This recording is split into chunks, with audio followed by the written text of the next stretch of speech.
One of the great features of Schoology is the ability to allow parents to get a weekly email or even daily email with their child's progress, grades, and missing assignments. In order to set this up, you log into your Schoology account, toggle to your child's name.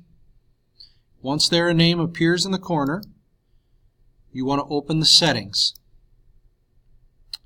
And now under the settings tab, there is a notifications. So what this does is it allows you to first toggle it on and then select either to get a weekly or daily email summary of your student grades and then the day of the week. You can also enable this feature, which will email you when an item's due date is passed without a submission.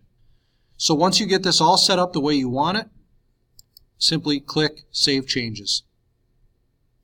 So now I'm on my home Gmail account, and you can see I've received an email from Schoology titled Your Child's Weekly Schoology Summary. When I click into it, it will scroll down with his grades. It will also have any upcoming or overdue submissions right here.